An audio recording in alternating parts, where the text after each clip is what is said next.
Welcome to Mormon Book Reviews, where an evangelical encounters the restoration. So folks, we see a familiar face here, don't we? I want to welcome back Nathan Smith to the program. How you doing, dude? I'm great. How are you? Oh, I'm doing fantastic. So just a little introduction, folks. Nathan Smith is a psychology student at Texas State and Texas State University, or is that Yep. okay? And so he's, of course, we all know he's done a few episodes with us. His story about PTSD on the mission field really touched a lot of people's lives. And then we kind of did a Mormonism and mental health series, which we got some good positive response from that as well. So we're doing a special episode series where, for those of you who are watching my program, you might have seen where I've been doing with Brent Ashworth, where I'm having him bring out an item that I have no idea what it is, and the audience finds out what it is when I find out. Of course, we're taping this. And we're going to do the same thing with a series of books that I asked him. Is pick out 3 books or 4 books, whatever, that you think would be kind of like a good crossroads of where you're at, the philosophy, Mormonism, Christianity, where all that kind of intersection, books that you think might be good for my audience to read and ponder and consider. So, Nathan, without further ado, why don't you just pull out that first book and let's start talking about it. Absolutely.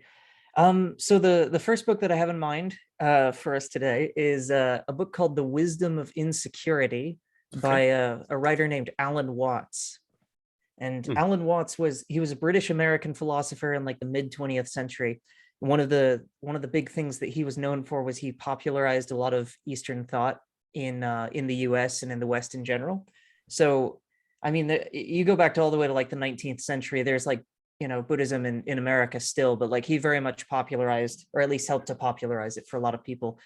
Interestingly, he actually began his training as an Anglican priest, if I remember correctly, and just always had like an affinity for Zen. And so he would just write and publish a lot about it. And I think eventually he just kind of departed from the priesthood where he was at and went on to go be a practitioner of Zen and a little bit of a mix of Taoism and the like as well. So The Wisdom of Insecurity, though, this was a really cool book. It was published in 1951. And I first encountered it in like 2015 or 16 when I was right off of my mission, in fact. So this was nice because I would always walk to the BYU campus from my apartment when I was living in Provo, and I would just sit down in front of this fountain and I would read this book. And I remember just it did a lot of work for helping me sort of emotionally repair myself after the experiences that I had been through as a missionary, in fact. So just to kind of go through a little bit of the content here of this book. And kind of my goal here is I want to share some of the ideas that struck me the most, but it's not necessarily the whole book, and maybe just enough to get people interested in reading it themselves. So Watts draws on, as you might imagine, a very Eastern perspective. One of the big themes of The Wisdom of Insecurity is that nothing is unchanging, that existence is always in flux, it's always moving. This is a very like Buddhist concept. For instance, in Buddhism, they call it emptiness or nothing. And basically what that means is there's nothing at the foundation of anything. So like an object, like a rock, for instance, there's nothing at the foundation of that rock's existence that says it is a rock, like it is always a rock. It began as something that maybe it chipped off of a bigger rock. It'll turn to dust in, thousands and thousands of years or the like. There's nothing that says that it can't change. There's no little kernel that will never change inside of it. And it's the same with us. I think everyone's sort of heard this idea that like every 7 years or so, all the atoms in your body have sort of recirculated out. We can even look at cell death in the body, that every one of your organs turns over its cells, even the brain. Until as recently as like the 1980s, people didn't realize that the neurons in your brain can die and then be replaced in a process called neuroplasticity, that the brain is constantly remapping itself. And in fact, that kind of leads to personality. I mean, if you think about who you are right now versus who you used to be 10 years ago, 20 years ago, or even longer, you're not at all that person either. So there's nothing about you, according to Watts, that is fundamentally unchanged, that isn't moving, isn't reshaping itself on some constant level. So according to Watts, when you live in a world that's just in constant change and constant fluctuation, it's important to distinguish between what is and what we think or feel about what is. So, for example, our thoughts about things tend to convey a sort of changelessness to those things. So, for example, when we look at a rock, we have some sort of definite idea about what it is, and there's this sense of solidity, of a static nature when we call it something. We don't really think of its history, we don't think of its future, we just think that's what it is, and then it can kind of give us this illusion that that's what it always is and what it always will be. There's this how do I put it? There's like a disjunction between the things that we assign to what is and the things that actually are. There's a quote from Watts here that might do a little bit more of an explanation. He says, quote, "What we have forgotten is that thoughts and words are conventions, and that it is fatal to take conventions too seriously. A convention is a social convenience, as, for example, money, but it's absurd to take money too seriously, to confuse it with real wealth. In somewhat the same way, thoughts, ideas, and words are coins for real things." So, for example, it kind of goes back to how you as an individual person are always constantly changing, whether it's on a cellular level, a psychological level, even a spiritual level. There's this sense, though, in which we still label ourselves as like I, me, myself, as if we're this constant static object. And it's there's this sense in which, at least as Watts puts it, if we lose ourselves in that language, or even in just kind of that purely cognitive way of interacting with the world, we can kind of give ourselves, or we can lose ourselves in this sense that the world is somehow changeless or constant or static, which can create a lot of emotional distress when things do, continue to change, sometimes even violently change. Yes. Yeah, it's very interesting because, like, I sometimes when I think about this, like, I think about like the fundamentalist mindset. Now, I'm going to say fundamentalist, but I'm going to use that word carefully because I met Benjamin Schaeffer, I call him a progressive fundamentalist, and he obviously has a very open mind. He's intellectually very curious person. But generally speaking, fundamentalism basically insists that everything's unchanged. Like, for instance, their beliefs are unchanging, their foundation is unchanging, their God is unchangeable, and they also believe that they're just trying to stay put firmly. They want to be firmly rooted in their position. How is that person changing every 7 years? I mean, like on a spiritual and psychological level, or are they trying to? I mean, what if you're trying to fight it? Yeah. I think most people do, and Watts would certainly agree for sure. I think it's actually a sign of people who are what we might call pathologically dogmatic as well. Because I mean, again, we have Benjamin Schaeffer, who, like you said, has more of a progressive mindset. He's open to study. He's open to learning, and even, it seems, unlearning previous ideas. He's more interested in understanding reality than he is, I think, in necessarily maintaining a set of ideas that never changes.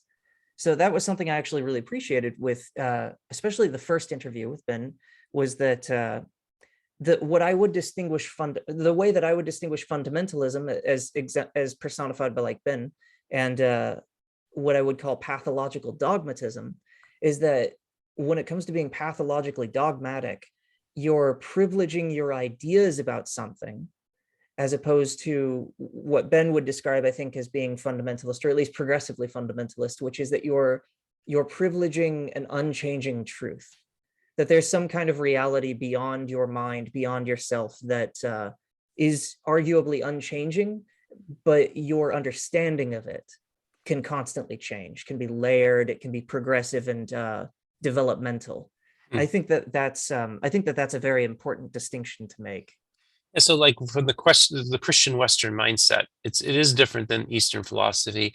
And so, how would you integrate these ideas? Like we had discussed before, like I mentioned about, true religion is a right relationship with reality. There's kind of a Buddhist type kind of saying, which you agreed sounds a lot like Buddhism. But I like that. And so in some sense, I've taken that concept and integrated it into my Christian mindset, in my Western view. And I just wonder, is that an example of how one can maybe take something from quote unquote an alien tradition, if you will, and integrate it into your worldview? Yeah, I think so. I think it's a fantastic point. I think one of the things that for me personally that's helped me is being a student of various spiritual and religious traditions from India and Southeast Asia, as opposed to perhaps making my identity centered on them, which is not at all to disparage people who identify as Buddhist or Hindu or the like. But for me, it's been very helpful to be able to distill principles that I feel I've been able to port into different cultural or even just personal contexts. I think a really good example, actually, of how to bring Christian mindsets and well, here's the thing, because I think that in order to distill principles that you can port into multiple contexts, you have to kind of get to what Thomas McConkie, a former, I don't know if he's currently a Latter-day Saint. He grew up a Latter-day Saint. He's currently a meditation teacher in Salt Lake City. He calls it meta lineage. So he's doing a series right now called Gospel Meets Dharma, where it brings sort of Buddhism and Christianity and their wisdom traditions into conversation with each other. And his goal is to find what he calls a meta lineage, what they have in common, what goes beyond their individual idiosyncrasies. And I think when you can identify those, that's when you sort of have the best points of contact and probably maybe even the most reliable principles to different populations identifying the same kind of experience. Because, you know, for as different as we can be, we all live more or less on some level in the same world. So, you know, we find common principles. For me, I would say a really good common principle between like Eastern mindsets and Western mindsets, and that's a very broad term, obviously, would be faith, actually. And I think in the West, we've sort of, I think especially since the scientific revolution, we've sort of given up on the older concept of faith in favor of a more travestied version, where faith for a lot of Westerners tends to be, I have this propositional truth, I make this claim about the universe, and I don't have evidence for or against it, but faith is when you sort of insist upon the proposition, regardless of what the actual argument might be. But I think that there's an older definition that might be related to that, but I think is somewhat different. Like, because when you go back to the Hebrew, the word that's often translated faith is like emana, which means like community fidelity. Like it's your faithfulness to the people around you. Or in Greek, it's pistis, which you can actually, according to a philosopher named Giorgio Agamben, in a really lovely book called The Time That Remains, that was all about Paul, he notes that you can actually find the word pistis on the fronts of banks in Greece. It means trust or fidelity. There's a sense in which you are devoting yourself to something. Let me see here. I have another quote from Watts, actually, that I think probably captures this sense of faith. He says, quote, "I have always been fascinated by the law of reversed effort. Sometimes I call it the backwards law. When you try to stay on the surface of the water, you sink. But when you try to sink, you float.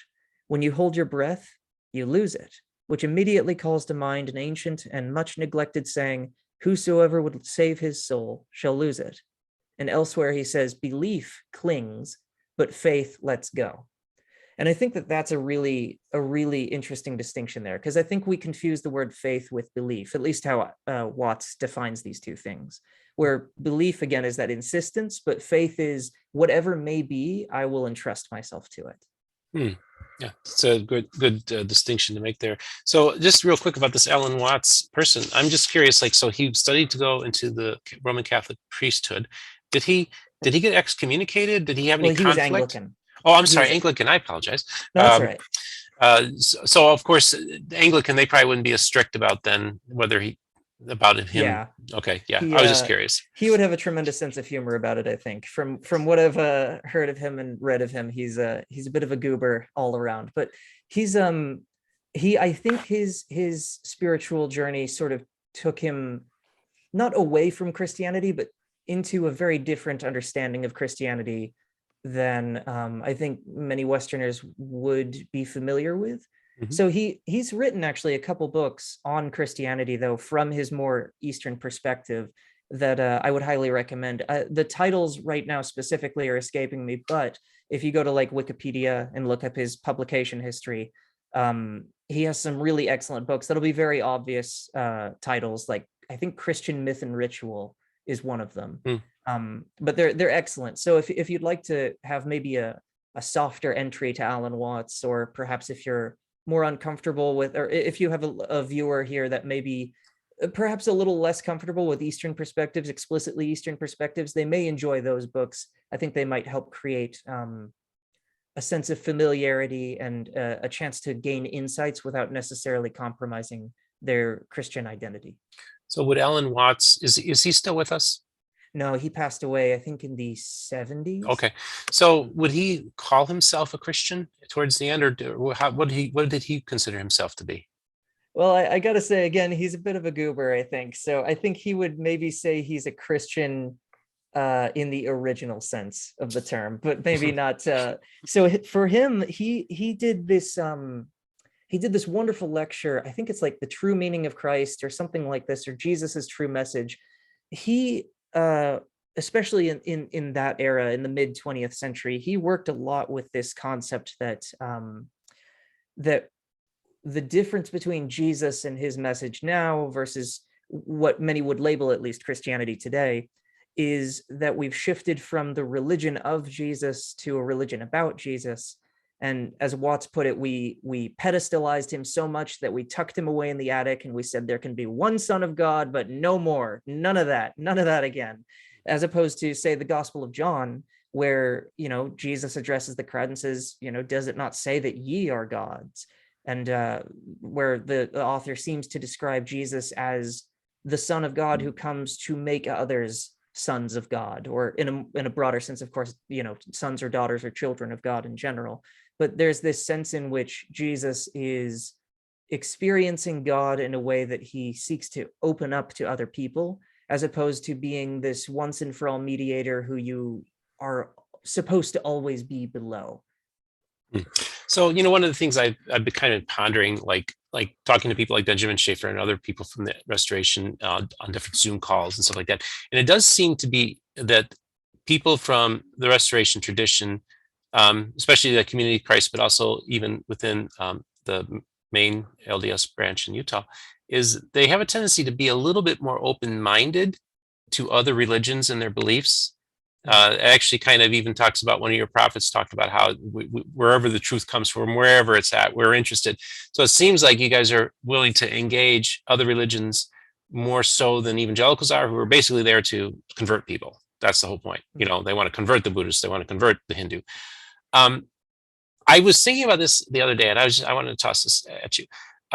Is it because of the belief of pre-existence that when you're engaging other religions, these other religions are kind of types or shadows or echoes of the pre-existence, and so that's why they feel that they could find truth there, because they are bringing something to the table? Is that something I think that's absolutely an aspect of it. I think it's interesting because I didn't quite understand that aspect of Mormonism until I started researching like Eastern Orthodoxy, and we've discussed this briefly off camera before, but the concept in Eastern Orthodoxy that I've heard many commentators within that tradition use is that everyone is born in the image of God, or that they are created in the image of God in some way, and so it shouldn't be terribly surprising when God's image produces truths, regardless of whether or not they would identify themselves as Christians.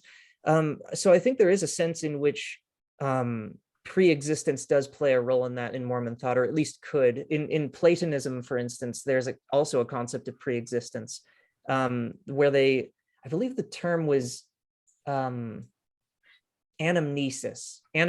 where it would be this concept where when you're learning something, you're not learning something new, you're actually remembering something that you knew prior to being biologically born.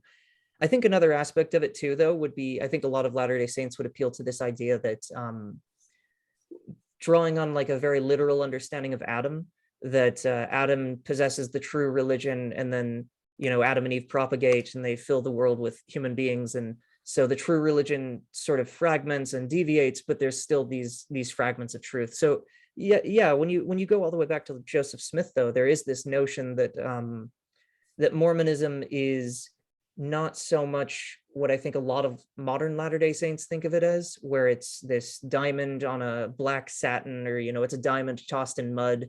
It's this beacon of light to people who live in nothing but darkness. And of course, that might be an unfair characterization for a lot of modern Latter-day Saints. So I do apologize if that's a caricature. But I think for Joseph Smith, he thought of Mormonism as a gathering together of things that already exist on Earth.